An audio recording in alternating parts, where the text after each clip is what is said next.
वहीं वरिष्ठ पत्रकार और आउटलुक के राष्ट्रीय पत्रिका के संपादक आलोक मेहता के भिलाई प्रवास पर अभी तक ने एक खास मुलाकात की, जहां उन्होंने इस मुलाकात के दौरान पत्रकारिता के विभिन्न पहलुओं पर प्रकाश डाला। आइए देखते हैं ये मुलाकात कैसी रही। पत्रकार को समाज का चौथा स्तंभ कहा जाता है। पत्रकार एक ऐसा व्यक्ति है जो समाज को आईना दिखाता है। एक ऐसे वरिष्ठ पत्रकार हैं जिन्होंने कामयाबी के उस मुकाम को हासिल किया जिसकी बुलंदी आज आसमां को छू रही है। हम बात कर रहे हैं राष्ट्रीय पत्रिका आउटलुक के संपादक आलोक मेहता के बारे में। आइए हम उनसे बात करते हैं और जानते हैं कि पत्रकारिता वाकई में है क्या। सर, सबसे पहले तो आपका अभी तक में स्वागत है। बहुत धन्यवाद। अभी तक के लिए मेरी शुभकामनाएं।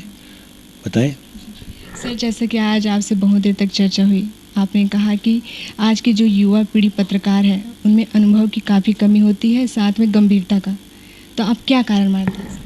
मुझे लगता है कि एक बाज़ार का दबाव और जैसे इसके लिए जितने प्रशिक्षण की आवश्यकता है पत्रकारिता में, खास करके इलेक्ट्रॉनिक मीडिया में, चूँकि होता है ना, आपको यदि 18 घंटे कार्यक्रम करना है, पढ़ने का समय कम होता है। मुझे लगता है कि थोड़ा सा बैकग्राउंड पढ़ने के लिए, और जैसे लॉ की पढ़ाई 5 साल की होती है, कुछ जगह शुरू भी हुई है। आपके यहाँ भी कुशाभाऊ ठाकरे विश्वविद्यालय बना है, माखनलाल चतुर्वेदी भोपाल में भी था, दिल्ली में IIM है, IMC है। तो इस तरह के जो संस्थान हैं उनमें यदि 5 वर्ष तक, मैंने 12वीं कक्षा के बाद यदि बच्चे जो यंग लोग आ रहे हैं वो यदि ठीक से उसके बारे में पढ़ाई करें, राजनीति विज्ञान के बारे में, केवल किताबी ज्ञान ना हो, उनको मालूम हो कि 50 साल का ही इतिहास वो समझने लगे, तो वो जाने कि भाई क्या है।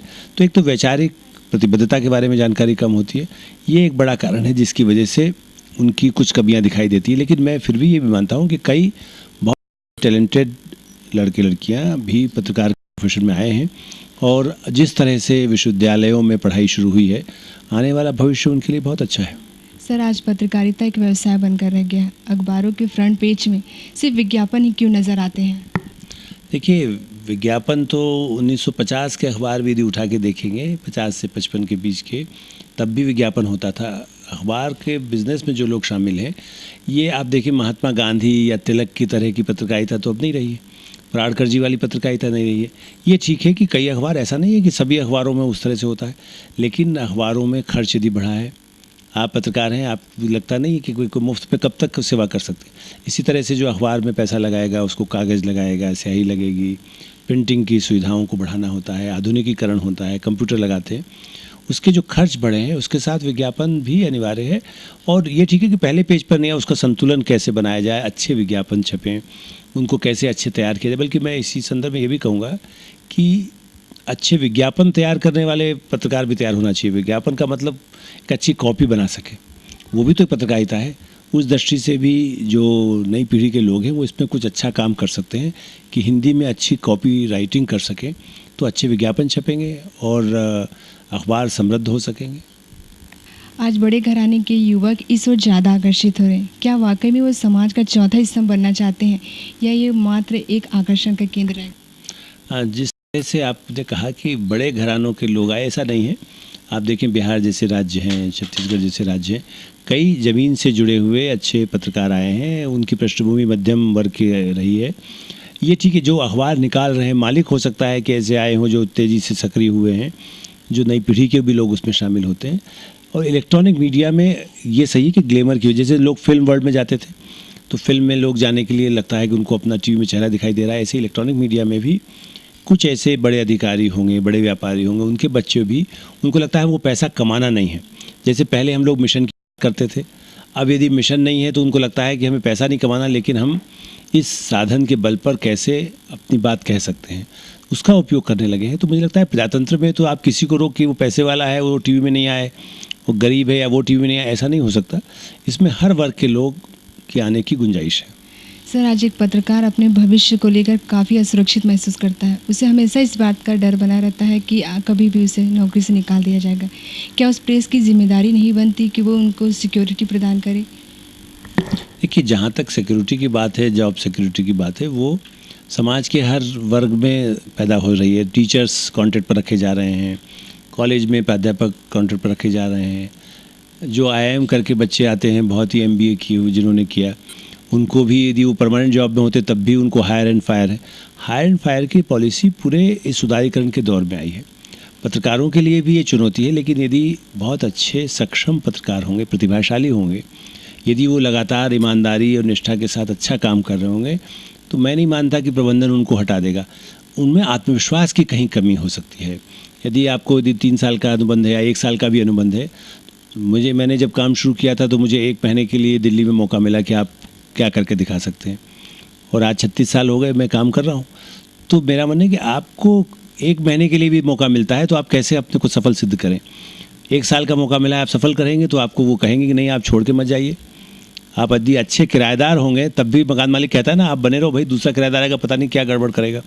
तो आप यदि अच्छे एम्प्लॉई होंगे तो कोई मालिक ये नहीं कहेगा कि आपको निकाल दे। तो मुझे लगता है कि और या दूसरा ऐसा लगे भी चुनौती, यदि आप अच्छा काम कर रहे होंगे तो जो प्रतियोगी बाज़ार हो गया है, नए टीवी चैनल आ रहे हैं, नए अखबार आ रहे हैं, आप अपना अखबार भी निकाल सकते हैं। तो इतनी अपार संभावनाएं पत्रकारिता में बढ़ी हैं कि यदि आप 18 घंटे काम करने की क्षमता रखते हैं तो आप फेल नहीं होंगे, आप असुरक्षा महसूस नहीं करेंगे और चुनौतियों को स्वीकार करेंगे। इसीलिए हम पत्रकारिता में आते हैं। हम कोई और काम भी करते तो हो सकता है ज़्यादा अच्छे आप क्लर्क बन जाइए, आप IAS बन जाइए, हो सकता है आपको ना निकाले कोई। आपने पत्रकारिता यदि चुना है तो उसमें खतरे भी हैं, चुनौतियाँ भी हैं और असुरक्षा भी है। तो उसको मुकाबला तभी हो सकता है जब हम अच्छा काम करें, जो प्रोफेशनल ढंग से काम करें, ईमानदारी से काम करें और बेबाकी से काम करें, अच्छे तथ्य ला करके, ढूंढ करके, मेहनत करके, किताबें पढ़ के।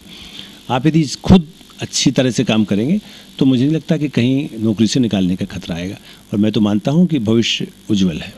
एक अहम क्वेश्चन, पत्रकारों को छत्तीसगढ़ शासन ने जन सुरक्षा कानून के अंतर्गत रखा है, कहाँ तक सही है आपकी? देखिए ये सही है। जब ये कानून आया था तब आउटलुक साप्ताहिक में भी हमने एक रिपोर्ट छापी थी और इस पर देश भर में चिंता भी व्यक्त की गई। लेकिन कानून तो देखिए, मानहानि कानून भी बहुत खतरनाक है, या कहीं भी यदि कोई आदमी FIR भी दर्ज करा दे तो वो आदमी को, पत्रकार को मुश्किल में डाल सकता है। मैं उम्मीद ये करता हूँ कि पत्रकारों के संगठन, एडिटर्स गिल्ड, प्रेस काउंसिल या भारत सरकार भी इस बात को सुनिश्चित करेगी कि जो पत्रकार सही कवरेज के लिए जा रहे हैं, जो उसको केवल महिमा मंडित नहीं कर रहे हैं किसी हिंसा को, वो कहीं की भी हिंसा हो, जम्मू कश्मीर की हो सकती है, छत्तीसगढ़ की हो सकती है, उसको यदि आप कहें कि नहीं ये हिंसा ठीक है तो शायद हम सब खुद को भी महसूस करेंगे कि गलत हो रहा है, किसी को, निर्दोष लोगों को यदि मारा जा रहा हो तो। लेकिन यदि आप उसकी कोई सूचना दे रहे हैं, अखबार में छाप रहे हैं, प्रॉब्लम जो मैं समझ पाया हूँ उसमें यह है कि कहीं ना कहीं कानून की धारा इस तरह की बना दी गई कि यदि सरकार या पुलिस वाला चाहे तो दुरुपयोग कर सकता है। तो हमारा कानून में इस बात के प्रावधान भी है कि आप अपील कर सकें और उसके खिलाफ आवाज़ उठा सकें। यदि कोई पत्रकार तंग किया जाएगा छत्तीसगढ़ में तो मेरा विश्वास ये है कि पूरे देश के पत्रकार उसका खड़े रह करके प्रतिकार भी करेंगे। और यदि इसका दुरुपयोग नहीं किया जाए कानून का तो कोई नुकसान नहीं होगा, क्योंकि पहले के कानून से भी, यदि आज भी देखिए पुलिस वाला भी, आज भिलाई में SP भी डरा सकता है किसी पत्रकार को कि अरे तुमने फिल्म तो कुछ गलत दिखाई, अभी तक में तुमने फलाना कार्यक्रम गलत दिखाया, चाहे तो वो आपका चैनल बंद कर सकता है। तो उसके पास आज भी अधिकार है, लेकिन वो नहीं कर पाता क्योंकि उसको मालूम है कि आप रमन सिंह से कहेंगे कि देखिए मैंने तो कुछ नहीं दिखाया, मैंने तो आलोक मेहता का इंटरव्यू दिखाया था, उस पर मेरे वो कैसे आप बंद कर देंगे। तो इसी तरह से जनसुरक्षा कानून में भी कोई प्रचार का दुरुपयोग, जैसे एक सांप्रदायिक हिंसा होती है, दंगे होते हैं, उस समय में यदि आप किसी चैनल का दुरुपयोग करने लगे तो खतरा हो सकता है। ऐसे ही यदि इस कानून को बारे में जागरूकता रहेगी और सरकार को मालूम रहेगा कि यदि किसी सही पत्रकार के साथ ज्यादती की गई तो उसे कठिनाई का सामना करना पड़ेगा और कानून भी उसकी रक्षा करेगा, तो इसका दुरुपयोग नहीं हो सकेगा। सर, एक अच्छे पत्रकार में किन गुणों का होना अत्यंत आवश्यक है? अच्छे पत्रकार में ईमानदारी होनी चाहिए, तथ्यों के साथ होना चाहिए, पूर्वाग्रह नहीं होना चाहिए। जब तक राजनीतिक पूर्वाग्रह रहेगा तो आप अच्छे पत्रकार नहीं हो सकते। जब तक आपको कोई स्वार्थ होगा तब अच्छे पत्रकार नहीं हो सकते। निस्वार्थ भाव से सामाजिक सरोकार को ध्यान में रखते हुए दर्शक या पाठक जो आप है, जिस मीडिया में काम करते हो, उसके प्रति प्रतिबद्धता यदि होगी, आपका कमिटमेंट होगा और आप यदि सही तथ्य सामने रखेंगे तो जो हजारों लाखों करोड़ों पाठक हैं अखबारों के, पत्रिकाओं के या टेलीविज़न के दर्शक हैं, वो उस पत्रकार को सही मानेंगे। और इसीलिए विश्वसनीयता बनाना, ईमानदारी के साथ अपनी विश्वसनीयता साख बनाना, जैसे आपका चैनल या आप उसमें चैनल से जुड़ा हुआ कोई पत्रकार हो या पत्रिका का कोई पत्रकार हो, यदि वो सही बात लिखेगा, सही बात दिखाएगा तो उसकी विश्वसनीयता बनेगी और उससे पत्रकार के लिए सबसे बड़ा गुण यही माना जाएगा कि वह तटस्थ भाव से, जैसे एक साधु संत होता है ना, उस संत की तरह से निर्विकार रह करके अपने को बेबाक ढंग से सामने रख सके, वही अच्छा पत्रकार है। अभी हम बात कर रहे थे वरिष्ठ पत्रकार आलोक मेहता जी से, जिनका कहना है कि एक अच्छे पत्रकार में ईमानदारी और निष्पक्षता के गुण का होना अत्यंत आवश्यक है, तभी वो समाज को एक सही आईना दिखा सकता है। अभी तक के लिए सतीश बहुत के साथ कस्तूरी मिर्ची।